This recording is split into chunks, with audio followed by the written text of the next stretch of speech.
Hello, ladies and gentlemen, and welcome to the Stanley Dyrector Show. My guest is a legend, a great star of comedy, a lady who has brought joy, happiness, and sunshine into our lives. The inimitable queen of comedy, Miss Phyllis Diller. Hello, Phyllis. Oh, hello there. Welcome to the Stanley Dyrector Show. And who let you in here? Actually, I've been trying to figure out. I kind of busted in myself. Stanley, you just are too much, too darling, and I'm in love with you already. Thank you. Yes. Actually, I have always been looking for a little friendship on the side. Friendship? Isn't that funny the way he puts it? No, were you considered funny in Lima, Ohio? Well, honey, you didn't have to be very funny to look funny in Lima. Believe me. And yes, I was considered funny. My little girlfriends thought that I was the funniest thing. They just kept laughing. And I kept feeding that idea. I mean, I used to do tricks with my stomach. I would blow my stomach up, and then I'd pretend I had a pin and go psst, and let the air out, and I'd make it gave me some great stomach muscles. Yeah, but how did you get the remember you used to come out with the long cigarette holder and the wild hair and not the glamorous lady that I'm looking at right now. Well, you see, now I'm living my private life, and I want to look a little better than with the fright wig, which I considered funny, and I just have a different kind of life now. Yeah, well, from the days when you used to play at the Purple Onion, where you broke the records, by the way, at the Purple Onion. Yes, I know that. yes. And across the street, they wanted to grab you. That was the hungry eye wanted to grab you away from the Purple Onion, but you were at the Purple Onion. Well, they eventually got me across the street, but the Purple Onion took me as far as they could take me on purpose. What a precious group that was, family owned, lovely people, and the guy that was really responsible for helping me make it was Barrymore Drew. Barrymore, like John Barrymore? Honey, he was from the family. He was an actor, and he owned a part of the Purple Onion, and he is the guiding light. That's why people came out of there like Smothers Brothers, Kingston Trio, Jim Neighbors, Maya Angelou, Ronnie Shell. Wow. You see, in other words, here was the guy who knew talent. Right. And he would nurture talent. Now, the people that owned it, Keith Rockwell was the owner, along with Barry, but he was a bass player. He did know something about showbiz, but the rest of the family didn't, believe me. And you've probably never heard of a woman by the name of Jory Remus. But anyway. Yeah, she was a pianist or something? No, she was kind of a singing chanteuse. She was a kind of like the French, chanteuse, yeah. Sexy. And well, you did something like that in an act. You did the New Faces. You did a whole routine on that. Well, I did the Eartha Kitt thing. Eartha Kitt, where yeah. she went from one edge of the stage all across the stage on 4 love seats or lounges, and she slithered all across the stage singing monotonous. And I had a dear friend who was coaching me at the time who wrote a parody of it called Ridiculous. And I did that on top of the piano. Like slither. Like in a sexy little outfit and all that kind of stuff? Leotards, darling. Oh, wow. I'm pure Buttville. But it was a wonderful number. Weren't you a newspaper reporter first? Yes, I before was. that? Yes, I was. I was a newspaper writer, and then I was as a copywriter at a radio station, several, and then I quit. I made it a grand gesture. I said, I quit my job, and I said, now I'm an unemployed comic. How can you survive in San Francisco you worked in San Francisco, I remember, for a newspaper or a radio station. That's right. That is true. KSOL or something like that? Well, you're close. Pretty close, Stan. You got to do more research. KSFO. Oh, okay. And Rod McEwen came out of the Purple Onion, too. What a wonderful singer. What a great, and what great an author, talent. poet. He is the most published poet in the whole world of all time, including Shakespeare. Really? Rod. There's more than me. I saw him at the Bowl conducting his own compositions, and he's never had a music lesson. He's some kind of a genius. Right. I remember him in movies at the Universal Studios. He used to be in those teenage movies. He signed a 7-year contract with Universal.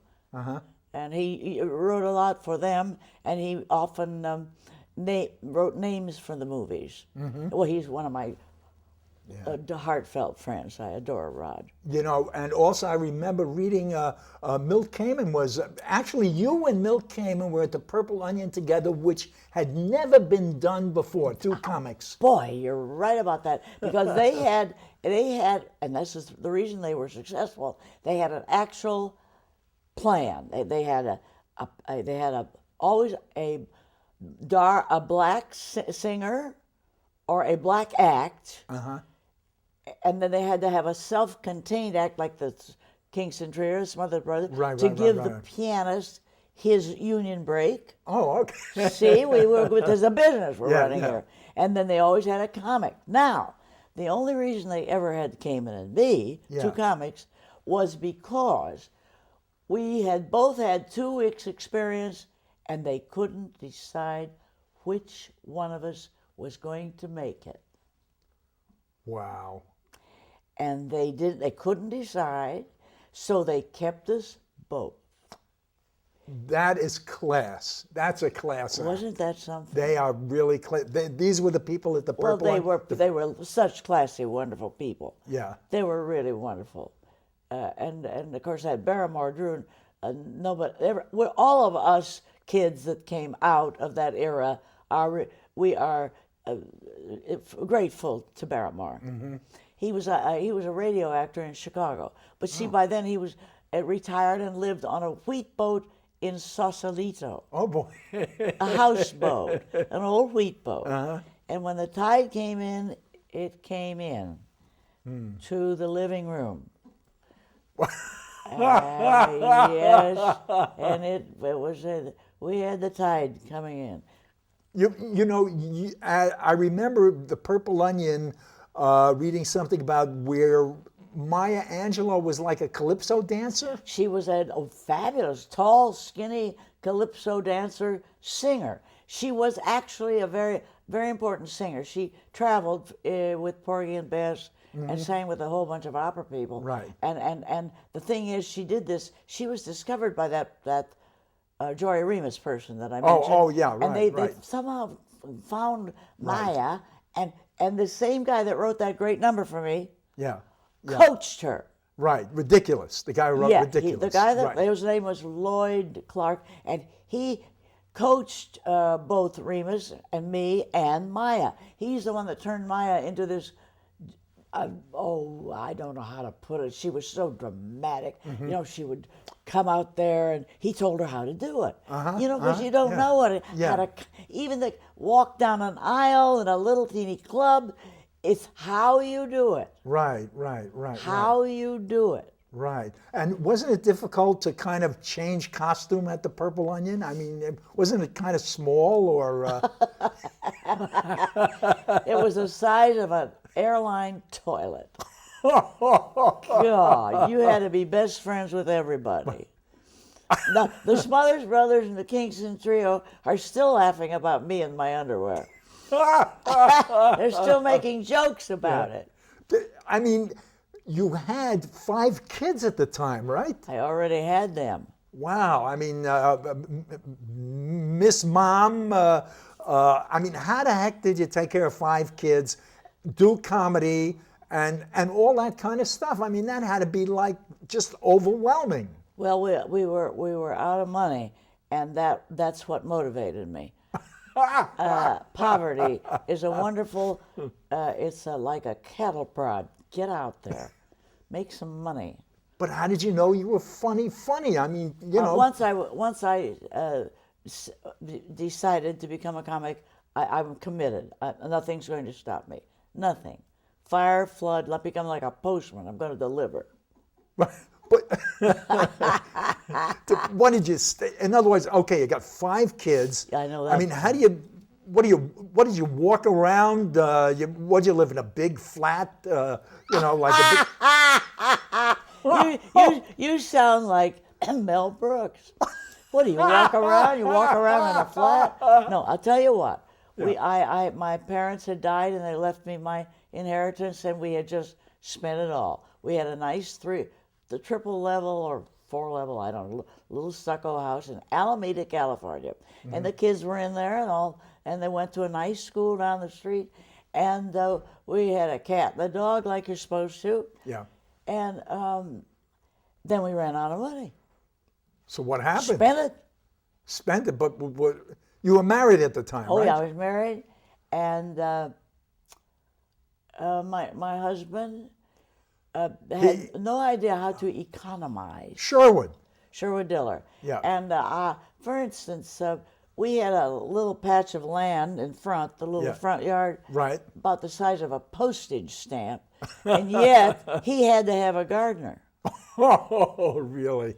Come on, Well, an able-bodied 30-year-old guy has to have a gardener for 3 blades of grass. But This is the problem, though. See, Yeah. we went through the money real fast. so I mean, it was kind of difficult for We him had a to. wake-up call. You know, we're out of money. What are we going to do? Well, I'll tell you what we're going to do. She's going to go to work. Oh, golly! Wow. She. What about the kids? I mean, who's going to take care of the We kids? found a dear lady by the name of Mabel Best. She was a black lady, and she giggled a lot, and the kids liked her. I like anyone who giggles. And she was with us for a long time, and she took care of the kids, and then I would come home and, you know, pick up. Well, I would be at home, you know, at night, during the day. Well, you know, I really enjoyed this book that you wrote. It's like a lampshade in a whorehouse. Yeah, I know, it's a dumb title. I should never have named it that. Yeah. And that was the author's idea, the ghostwriter, and I'm so sorry, because I'm sure it killed a lot of sales. Well, People they're afraid of that word. isn't it a metaphor though? Kind of like somebody who's seen it all, maybe, or something. No, like that? in this Okay, case, see. no, it was a terribly dumb title. Yeah, but it's a delightful book. It's I a have to good tell you. book. I wanted to read just one little thing that I could sit enjoyed. for hours Okay. listening to you read. Well, it's chapter 10, A Change of Face, and this little saying. My mother said you have inner beauty. And I said, well, why was I born wrong side out? Isn't that wonderful? Yes. How do you come up with? Well, that probably came out of my high school when I was entertaining all my girlfriends. You know, I had lines left over. Oh, lines left over. But I mean, your writing, what I've noticed, is very concise. Exactly. In this book, Exactly. I noticed that. Oh, yes. My goal in life as a comic was to get the laughs as close together as possible. In Well, other words, you hold the record of, 12 jokes in a minute, for laughs. In the Guinness Book of Records. That's right. In other words, I reached love it. my goal. I just wrote a line the other day that I'm terribly proud of. Gandhi had no wardrobe.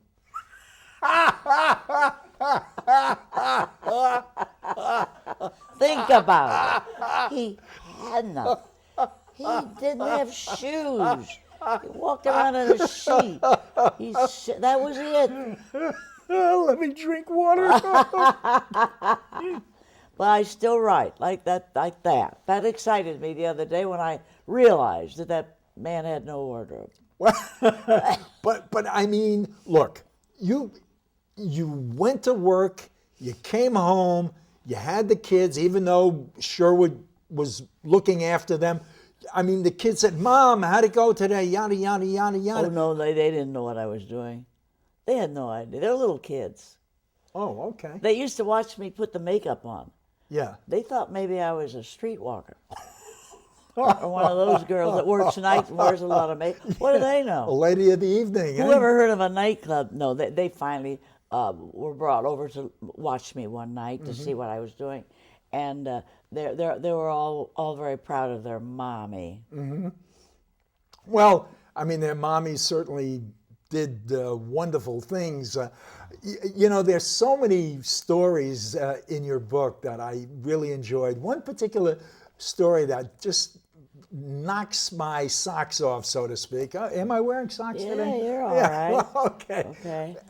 When you played the Bonsoir Yes. with Barbara Streisand, How about that? you said, I say this with all humbleness, you said, Miss Diller, you said that you knew this was going to be a star right away. Oh. Okay. The woman is a genius. She has designed everything she wears is her design. Now, she talks about her dearest friend, Donna Karan. She may make them, but the design is Barbara.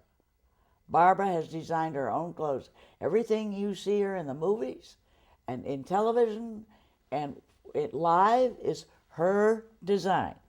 And she actually a born decorator. She decorates homes like no decorator. She's that smart. She's so brilliant. But then on top of all this, she has this voice and the use of it, how she does each song so that each song is all one and it's perfect. And the voice, and you know, when you hear her go into that nasal tone, and when you hear her hit a tone that even a bird can't hit, and when you hear the breath control. But I heard it when she was 18 years old. I heard it and realized all of this. Let me tell you something else. All the clothing she wore in Funny Girl were copies of what she had bought at the thrift shops. Really? Well, they were so right. Yeah. Oh, like the song Secondhand Rose and all that? All that was copies of what she had bought at those shops. They were right for her. So you see, that's just it. I mean, but, you know, it's such a funny kind of business, show business. I understand that Jack Parr was the guy that really kind of put you on the map in America. Is that true? Well, yeah, absolutely. There was no doubt about it. You see, I give credit first to Barry Drew for sustaining me in that lovely job. Right. And then Jack Parr took over because, again, it was an actual, these people did this on purpose. Jack Parr on purpose just carried me around and he wanted to see you successful. He was somebody who really believed in you. And he wanted to help me. And God knows he did. So he just carried me right on to the next big helper, Bob Hope. And then he carried me to, outer space. I mean, these guys did this on purpose. Yeah. It's kind of, I keep telling you, we're all three from Ohio, you know. Right. And also that you were also in Wonderful Town, which has that song, Why Oh Why Did I Ever Leave Ohio? Right, yeah. When I Fun song. It had to be really, I mean, just that was so great to be able to do that. But I think the greatest is when David Merrick said, Phyllis, I want you to star in Hello, Dolly on Broadway. Wow, what a thrill, because it was on my list of things to do. Absolutely. In other words, like, I'm going to go on Broadway. Well, yes, I wanted at least that on one show at least. Right. And I've been offered many, but usually they offer me the role I would ordinarily want, but they would usually offer me to play it for, say, a couple of weeks while the star who really got it had a vacation. That means you have to learn that whole show and play it for 2 weeks. Right. I don't think so. Right. Remember, I told you I'm lazy. Well, that's not fair.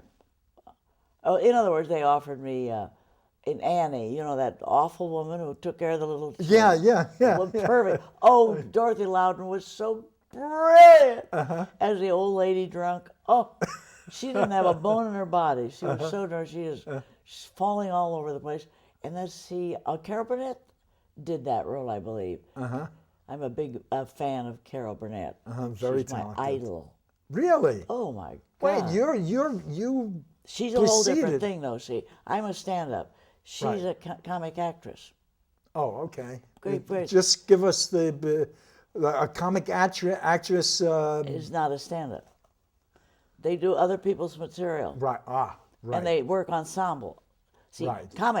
stand-up comic alone in one, all by yourself. Ooh, Not even a duo. They can't even count duos. how did you? I mean, did you get that stage fright? You know that. Oh yeah, those of course jitters? I did. I was frightened out of my wits for about 15 years. Frightened for 50. Shaking, frightened, scared to death. And you're very health conscious. I know that. Health? Health. Yeah, Health. you're really. Yeah, it wasn't my health. Thank God I had good health, or I never would have made it. Really, I mean that's like a main kind of thing where you don't go into drugs or any of that Oh kind of stuff. dear, isn't that awful? There are so many that do, you know. Oh, I know, but it's so awful. I don't believe it's as much comics as rock people, music people. I okay. think Yeah. music people nowadays seem to think that they have to give such a performance of craziness and energy that I think they almost can't sustain it without dope. That's the But whole. I think it's a terrible thing because you see, I've watched even singers that I worked with, I watched them decide which pill to take. Really? Yeah, Golly. and you see, I feel Wow. that if you should do it just with your own body, your own self. You know, interestingly, with your own self, you say. I would, we're on the educational television Good. setup, Yes, you know? yes. I'd like to know if you could kind of privy us to what is a step-by-step, briefly, on how you prepare to perform stand-up. I mean, the process of how do you write it? Do you walk around the house with the cigarette holder? What is the process? Stanley's always got me walking around the house. She's walking around the house with her, walking around the house. Well, I did everything I could to keep from cleaning. I never liked to clean. And I made a career out of it. I've never been at home with cleaning or making beds. I never made any beds. Now we're back to Gandhi. He wore his bed. But you know what? We had this one kid. Well, what I did, I used to just throw the sheets once a week. Yeah, right. And right. one year we found one of the kids had left. We had a room full of sheets. That's a joke. I got it. I'm laughing. It's not a big joke. No, but the thing is, your material. Yeah. Okay, it's your first concern. At first, I had very weak material. I had help with that wonderful guy, Lloyd Clark. He Right. wrote some wonderful parodies for me, usually music. But you see, and little by little, I realized you can't get laughs when you're singing. At the end, you get applause, but I didn't ever work for applause. I worked for laughs. Right. So as I took over and got rid of Lloyd Clark, I started concentrating on the material, not singing. Right. But you stood at home and or a coffee shop or backstage I never got out to coffee shop. I was either at home or on stage. On stage. Well, when you got all those kids, Yeah, right. all those kids. I was busy teaching them to sing. I love to feed them and teach them to sing and do art with them, but I didn't like cleaning. You didn't like cleaning. Well, I like cooking. cooking. Oh yeah. What? Wait, you Well, it's have a creative. chili. You have a chili. I used to. I went bust. I've been bust. I've been busted so many times. No, but so none of the cooking stuff is what you're really into now in the commercial aspects of things. You're painting now. That's what I'm doing. That's your- Well, I thought it was a hobby, but it took off. Right, right. That's the way it ought to be. Right, and you have people that will pay nice sums of money Oh, for they your love work. so many people love my art, Yeah. and they just keep collecting. And Right. I have people who have as many as 37 pieces. I Right. mean, they just keep. I mean, I get worried. I think they're buying too much. Now, I can understand why people would like some of your artwork. Well, or I can your live. art, I can because live it. It's livable. You can live with it. In other words, I've been in homes where I looked at a painting and thought, "Oh, I don't want to see that." What, You know, picture of Dorian Gray or something like that? What'd you say? The picture of Dorian Gray, you know? Well, an ugly painting. Yeah. That is a lot of black and a lot of dark red. Right. And that just is disturbing. Look, Right. I'll give you an example. Okay. A very brilliant man, Keyes. What was his first name? Something Keyes, Keyes. okay. Something Keyes. He was a brilliant man. He was a writer, and he produced something in San Francisco in the Bay Area called The Poet's Follies. It was so good that when it got reviewed, great review in the New York Times. Now that's most unusual. Yeah.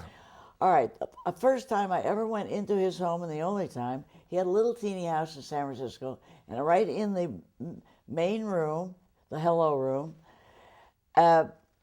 was this painting that was almost all coal black.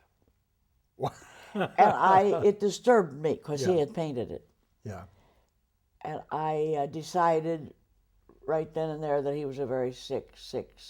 But wait, don't laugh. He Oh, jumped okay. off the bridge. Oh boy! Wow. Now there it Sorry. was. It was Yeah. his cry for help was Yeah. right there. He was angry. He was always when I'd ride with him in a car, he was angry right away.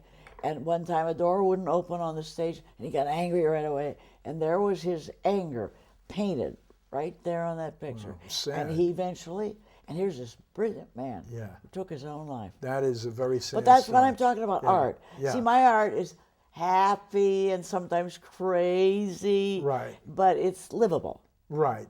You can live with it. And you bring joy, though. It may even make you happy. You know, the world can use a lot of happiness these days. Everybody is born to be happy, and everybody wants to be happy. And if you ask them why they aren't, they usually can't tell you, but it's their own fault. Do you know something, Phyllis? I'm going to talk about somebody that you mentioned in your book that I did a little research on for our next show, because we're wrapping up this particular segment, believe it or not. And his name is Claude Bristol. But maybe we could talk about him on the next show, because I know that there was kind of, you were greatly influenced. And we would like you to share I'd love that experience I'd love to us. Yes. But you know, as we go on with the show, there's so many questions that I want to ask you, and you know, I have a little pamphlet here of questions, but I think that I'm going to wait till the next show to ask you some of those questions, and I want to thank you so very kindly for being our guest here on the show, and for inviting us into this just marvelous place, because it is just a wonderful place, Phyllis. So until our next show, ladies and gentlemen.